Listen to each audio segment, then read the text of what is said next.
21મી જૂને વિશ્વભરમાં આંતરરાષ્ટ્રીય યોગ દિવસની ઉજવણી કરવામાં આવી રહી છે. પ્રથમ આંતરરાષ્ટ્રીય યોગ દિવસ 21 જૂન 2015ના રોજ ઉજવવામાં આવ્યો હતો. યોગ દિવસની ઉજવણીનો પ્રસ્તાવ સૌપ્રથમ ભારતના વડાપ્રધાન શ્રી નરેન્દ્ર મોદીએ 27 સપ્ટેમ્બર 2014ના રોજ સંયુક્ત રાષ્ટ્ર મહાસભામાં તેમના સંબોધનમાં મૂક્યો હતો. આ પછી સંયુક્ત રાષ્ટ્રોએ આ અંગે પ્રસ્તાવ લાવીને 21 જૂને આંતરરાષ્ટ્રીય યોગ દિવસ મનાવવાની જાહેરાત કરી હતી.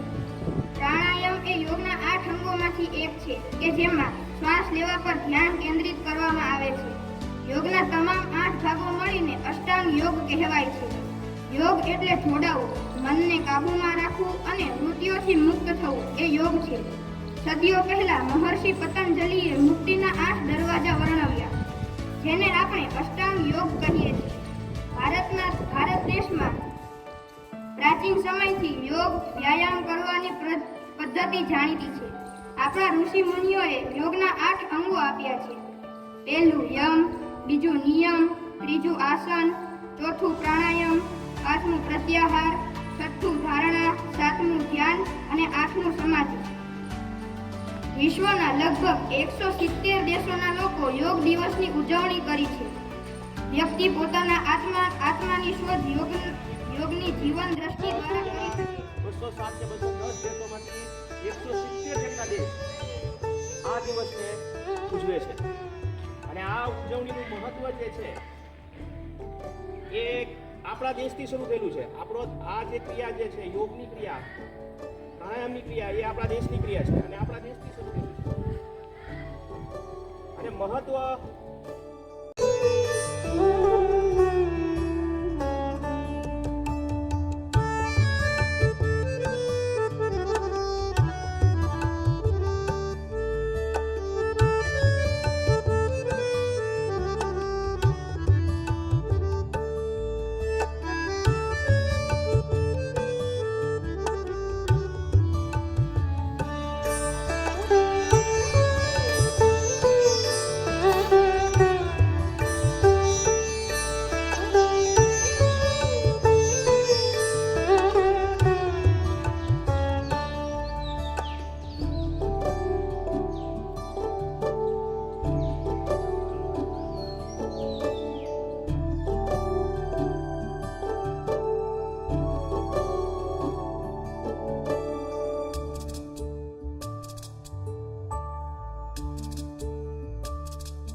પૂરક, રેચક,